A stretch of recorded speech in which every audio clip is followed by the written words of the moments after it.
कुछ कहानियाँ इतनी रंगीन होती हैं कि जवानी में भी आग लगा देती हैं। कुछ कहानियाँ तो इतनी ज्यादा गर्म होती हैं कि वो बुढ़ापे में भी झुलसा देती हैं। हमारी आज की कहानी भी इतनी गर्म है कि वो आपके पसीने निकाल देगी। पूरी कहानी देखने के लिए वीडियो को आखिर तक जरूर देखें। कहानी की शुरुआत निशा नाम की लेडी से शुरू होती है। निशा एक राइटर थी और वो सिर्फ गर्म गर्म कहानियां ही लिखती थी। निशा कई सालों से अपनी कहानियां छपाना चाहती थी, लेकिन उसकी कई कोशिशों के बाद भी उसकी कोई भी कहानी छपी नहीं थी। निशा आज तैयार होकर कहीं जाने वाली थी। तैयार होने के बाद वो अपनी एक कहानी उठाती है और फिर अपने घर से चल पड़ती है। कुछ देर बाद निशा एक बड़े घर तक पहुँच गई थी। ये घर सिस्मो नाम के बंदे का था जो लेखकों की कहानियां छापता था। निशा के कई बार घंटी दबाने के बाद सिस्मो दरवाजा खोलता है। वो निशा से उसके बारे में पूछता है और निशा उसे अपने बारे में बताती है। निशा के बारे में जानकर सिस्मो उसे अगले हफ्ते आने को कहता है। सिस्मो की बात सुनकर निशा अपनी गन निकालती है, जिसे देखकर सिस्मो डर जाता है। इसके बाद निशा उसे घर के अंदर ले आती है। गन के कारण सिस्मो कुछ नहीं कर सकता था, इसलिए वो निशा को अपने घर में ले आया था। जल्दी ही निशा उसके दफ्तर में आ गई। निशा चाहती थी कि सिस्मो सभी दरवाजे और खिड़कियां बंद कर दे, जिसके कारण सिस्मो ने सभी दरवाजे और खिड़कियां बंद कर डाली। इसके बाद निशा के कहने पर सिस्मो अपनी चेयर पर बैठता है और फिर निशा उसे अपनी कहानी पढ़ने को देती है। निशा चाहती थी कि सिस्मो उसकी कहानी जोर जोर से पढ़े, क्योंकि वो भी अपनी कहानी सुनना चाहती थी।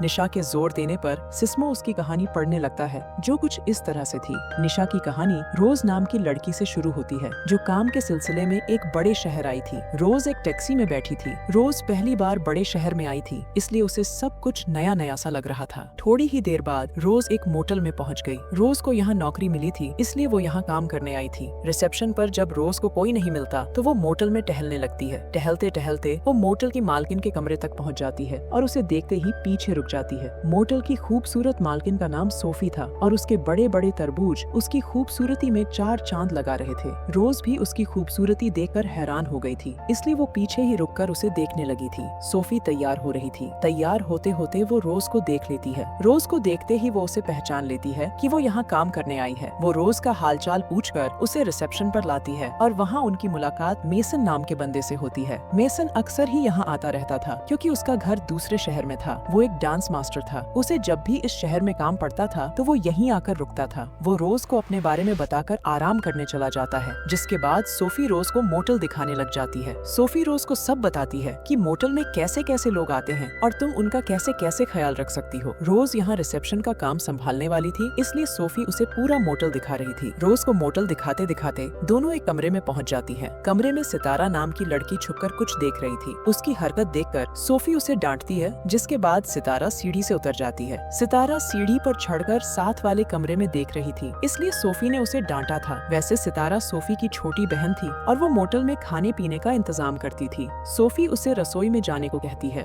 उसके जाते ही सोफी रोज को वो दिखाना चाहती थी जो सितारा छुपकर देख रही थी। जल्दी ही दोनों सीढ़ी पर चढ़ती हैं और फिर रोशनदान की मदद से साथ वाले कमरे में देखने लगती है। साथ वाले कमरे में वोंग नाम का बंदा रहता था। वो इस वक्त कसरत कर रहा था और उसका शरीर देखकर रोज गर्म हो गई थी। सोफी रोज को बताती है कि वोंग कई सालों से इसी मोटल में रह रहा है। वो अपने कमरे से कम ही बाहर निकलता है और पूरा दिन कमरे में ही कसरत करता रहता है। वोंग के बारे में बताकर सोफी मोटल के कपड़े ठीक करने लगी। सोफी चाहती थी कि रोज नहाकर फ्रेश हो जाए और उसकी बात मानकर रोज नहाने लग जाती है। नहाने के बाद रोज सोफी को ढूंढने लगी, क्योंकि उसे अपने कपड़े नहीं मिल रहे थे। सोफी को ढूंढते ढूंढते रोज उसी कमरे में आ जाती है, जिसके साथ ही वोंग का कमरा था। कमरे में रोशनदान देखकर रोज गर्म होने लगी। कमरे में सीढ़ी नजर नहीं आ रही थी, इसलिए रोज एक चेयर उठाती है और उसकी मदद से अलमारी पर चढ़ जाती है। अलमारी के पास रोशनदान था और रोज रोशनदान के पार देखने लगती है। वो देखती है कि वोंग के कमरे में सोफी भी थी और वो वोंग के शरीर की मालिश कर रही थी। रोज के देखते ही देखते वोंग सोफी को पकड़कर उसकी गुफा में धमाके करने लगा।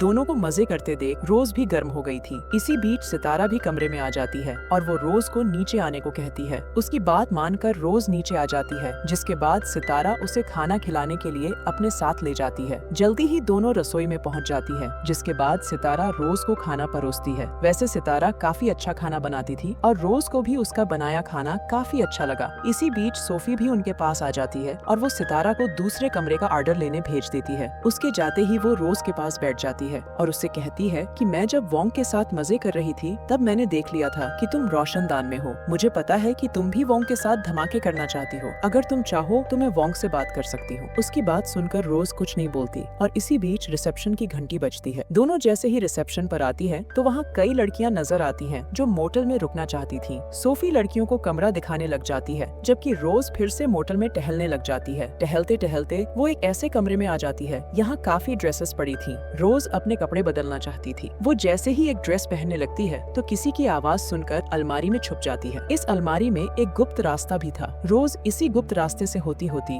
दूसरी अलमारी में पहुंच जाती है। ये दूसरी अलमारी एक नए कमरे में थी। रोज बाहर निकलकर कमरे में देख ही रही थी कि तभी उसे किसी के कदमों की आहट सुनाई देती है, जिसके बाद वो बेड के नीचे छुप जाती है। जल्दी ही कमरे में एक लड़की और एक लड़का आते हैं। रोज के देखते ही देखते लड़का लड़की के कपड़े उतारने लग जाता है और फिर बेड पर आकर उसकी गुफा में धमाके करने लगता है। ये लड़की रोज की छोटी बहन सितारा थी और वो डांस मास्टर मेसन के साथ मजे कर रही थी। दोनों का चक्कर चल रहा था और दोनों को जब भी मौका मिलता था तो अपना अपना पानी निकाल लेते थे। दोनों को पानी निकालते देख रोज भी गर्म हो गई थी, लेकिन वो चाहकर भी कुछ नहीं कर सकती थी। पानी निकालने के बाद दोनों सो जाते हैं, जिसके बाद रोज बेड से बाहर निकलकर चली जाती है। सिस्मो लगातार निशा की कहानी पढ़ रहा था और इसी बीच घर का फोन बजने लगता है। सिस्मो जैसे ही फोन उठाने लगता है तो निशा उसे रोक देती है। निशा उसे अपनी कहानी आगे पढ़ने को कहती है, लेकिन सिस्मो ऐसा करने से मना कर देता है। वैसे उसे निशा की कहानी बेहद पसंद आ गई थी। वो एक बड़ा सा चेक काटता है और निशा को देकर उसकी कहानी खरीद लेता है। निशा को चेक देकर वो कहता है कि मुझे तुम्हारी कहानी इतनी पसंद आई है कि मैं जल्दी ही इसे छाप दूंगा। उसकी बात सुनकर निशा उसे आगे पढ़ने को कहती है, लेकिन सिस्मो ऐसा करने से मना कर देता है क्योंकि उसे कहीं बाहर जाना था। निशा उसे बताती है कि उसने ये कहानी इसलिए लिखी है ताकि उसे पढ़कर लोग गर्म हो जाएं। मैं चाहती हूँ कि तुम पूरी कहानी पढ़ो ताकि मैं देख सकूं कि मेरी कहानी पढ़कर क्या एक बूढ़ा भी गर्म हो सकता है। उसकी बात सुनकर सिस्मो आगे पढ़ने लगता है, जो कुछ इस तरह से है। निशा की कहानी फिर से शुरू होती है। रात को सोफी के साथ उसके कुछ दोस्त खाना खा रहे थे। इसी बीच रोज भी तैयार होकर उनके पास आती है और सोफी के कहने पर एक चेयर पर बैठ जाती है। सोफी के साथ एक मेजर खाना खा रहा था, एक तलाकशुदा लेडी खाना खा रही थी और इनके साथ डांस मास्टर मेसन भी था। सोफी के पास ही वोंग बैठा था जो पूरा दिन कसरत करता रहता था। ये सभी लोग खाना खा रहे थे और सोफी सभी को ध्यान से देख रही थी। इसी बीच सितारा आकर सभी को खाना परोसती है। उसके जाते ही वोंग रोज का हाथ पकड़कर अपने डंडे पर फेरने लगा। सभी ने वोंग की हरकत देख ली थी, लेकिन कोई कुछ नहीं बोल रहा था। रोज को वोंग की हरकत अच्छी लगी थी और ये चीज सोफी ने भी नोट कर ली थी। इसी बीच लाइट चली जाती है। वोंग पहले कैंडल जलाता है और फिर रोज की तरफ देखकर वहाँ से चला जाता है। जल्दी ही वो अपने कमरे में आ जाता है और रोज भी उसके पीछे पीछे आ जाती है।